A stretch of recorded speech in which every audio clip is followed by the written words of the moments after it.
Babylon didn't die. It didn't fall and stay buried in history. Babylon learned how to survive. It learned how to adapt. And today it doesn't look evil. It looks normal. When most people hear the word Babylon, they picture an ancient empire, stone walls, golden statues, and kings who defied God. But Scripture reveals something much deeper.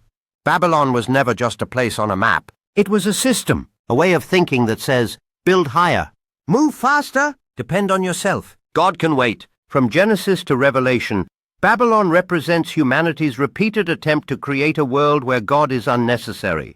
Not rejected outright, just quietly removed from the center.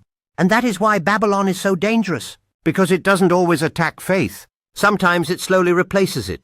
In Scripture, Babylon becomes a pattern, a mindset that keeps showing up in every generation. Power over people. People are reduced to numbers, titles, and productivity. Worth is measured by usefulness. If someone can't benefit us, they are easy to overlook. Control over compassion. We become more focused on managing outcomes than loving people. We prefer systems over sacrifice, rules over relationship, efficiency over empathy, knowledge without wisdom. We are surrounded by information, opinions, and data. Yet wisdom, God's wisdom, is rarely sought. We know about everything, but understand very little. Babylon is like fast food for the soul. It's quick. It's appealing. It's designed to satisfy cravings without nourishment. At first it feels good, but slowly it weakens what was meant to be strong. Babylon feeds impatience. It trains us to want results without refinement, blessings without obedience, crowns without crosses. Revelation 18:3 tells us that Babylon intoxicates the nations, not with wine, but with illusion, false safety. Comfort disguised as peace. Babylon doesn't demand rebellion. It offers convenience. It says, you're doing fine. Don't overthink it. Everyone lives this way. And little by little conviction fades into compromise. When comfort replaces conviction, Babylon is winning. When prayer feels inconvenient, Babylon is winning. When holiness feels extreme, Babylon is winning. When obedience feels outdated, Babylon is winning. Babylon rarely destroys faith through force. It weakens it through distraction. It fills our schedules so full that God becomes a background noise instead of our foundation.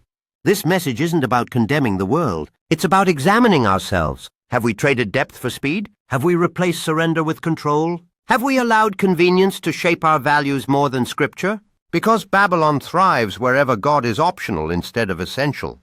But Scripture doesn't end with Babylon's victory. Revelation makes something clear.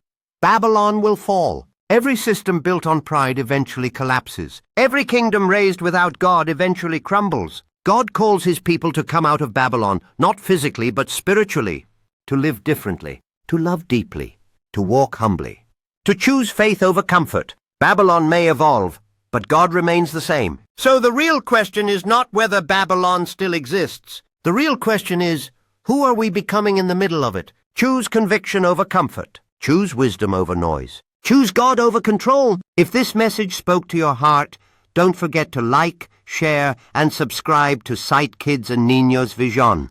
Because truth still matters, and light was never meant to be hidden.